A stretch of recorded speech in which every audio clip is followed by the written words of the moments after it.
Hello, আসসালামু আলাইকুম ওয়া রাহমাতুল্লাহি ওয়া বারাকাতুহু। আমি শেখ হাসিনা বলতেছি, দিল্লি থেকে। কে বলছেন? ওয়ালাইকুম আসসালাম ওয়া রাহমাতুল্লাহি ওয়া বারাকাতুহু। আমি বাংলাদেশ থেকে পাবলিক বলতেছিলাম। আমাদের সুখ দুঃখের কথা একটু শেয়ার করতাম, যদি একটু সময় দিতেন। আমি তো জানি তোমরা আমাকে ছাড়া ভালো নাই। আমি যদি দেশে থাকতাম তোমরা অনেকেই সবাই ভালো থাকতা। আমি জানি তোমরা মনের দুঃখে আমাকে ফোন দিছো। আমি বুঝতে পারি তোমাদের কষ্টটা। কি করবা, কপালে যাচ্ছিল তাই। চুপ কর বেয়াদব। তুই যখন সরকার ছিলি, শুধু উন্নয়নের নামে দেশ থেকে টাকা চুরি করে লুটপাট করেছিস। আর এখন 3 বেলা খাইতে পারতেছি। আনাজ তরি তরকারির মূল্য একদম পানির দরে নেমে গেছে। খেয়ে মজা। হ্যাঁ না, মানে কি কি কি বলে এগুলা? আমি যখন ক্ষমতায় ছিলাম তখনও তো জিনিসের দাম কম ছিল। তো তখন তোমরা খাও নাই, তখনও তো বেঁচে ছিলা। তাহলে এখন আমার পিছনে বাস দেওয়ার জন্য উঠে পড়ে লেগে গেছো তোমরা জনগণ। তোমাকে বাস দেওয়ার আর সুযোগ পাইলাম কোথায়? তোমাকে বাস দেওয়ার আগে তো তুমি দেশ থেকে ভেগে গেছো। এখন বাস দেব কেমনে? সামনে পাইলে না বাস দিতাম, ঠিকছে, সেটাও অজোড়া। এত উন্নয়ন করে দিলাম, দেশটাকে চকচকে মকমকে করে দিলাম। এরকম উন্নয়ন কোন সরকার করে নাই। আর তোমরা আজকে আমাকে ভাগাই দিয়ে অন্য একজন সরকারকে বসাই দিলা সিটের মধ্যে।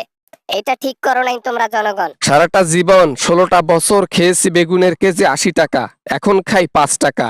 আলুর কেজি খেয়েছি 80 টাকা, 120 টাকা, আর এখন খাচ্ছি মাত্র 20 টাকা।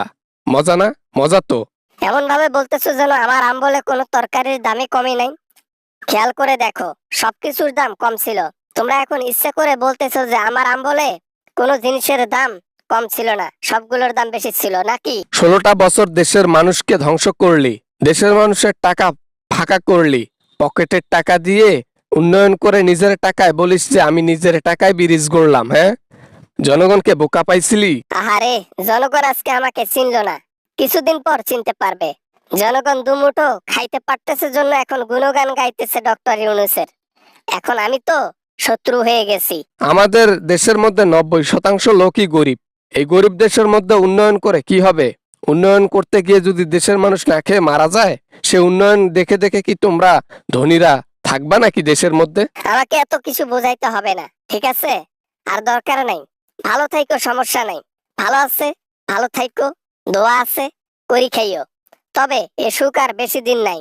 এ সুখ ধ্বংস হবে। তোর মতো স্বৈরাচারের দোয়া কখনো আল্লাহ তাআলা কবুল করবে না। তুই একটা খুনি, তুই একটা জনগণ খুনি, তুই একটা গণহত্যাকারী। তুই হাজার হাজার মহিলার বুক খালি করেছিস, বাবার বুক খালি করেছিস। তোর মতো মহিলার দোয়া আল্লাহ তাআলার দরবারে কবুল হবে না, উল্টো তোর বদদোয়া তোর গায়েই লাগবে। না, মানে আমি দিল্লিতে অনেক সুখে আছি, শান্তিতে বসবাস করতেছি। বাংলাদেশে নাই তাতে কি হয়েছে? দিল্লিতে রাজরানীর মতো আছি। এখানে কি পেরেশানির কোনো কিছু আছে? ভালো তো আছি। ভালো তো থাকবি। আরে, রমজান মাস, খারাপ কথা না বলি তাও ছোট করে একটা খারাপ কথা বলি, না বললেই নয় যেহেতু। তো ওই পুটকি মারা দিয়ে থাকতে হবে। মোদিকে পুটকি মারা ছাড়া এক রাতটা থাকতে পারবা না, জানি আমরা। না, মানে এই আর কি, এই সব কিছুর খবর এই জনগণরা জানে। কেমনে যে জানে, মাথাটা নষ্ট করে দেয়। হ্যাঁ, এই খবরগুলো লিক হয় কেমনে? আমি পুটকি মারা দেই কোথায় কোথায়।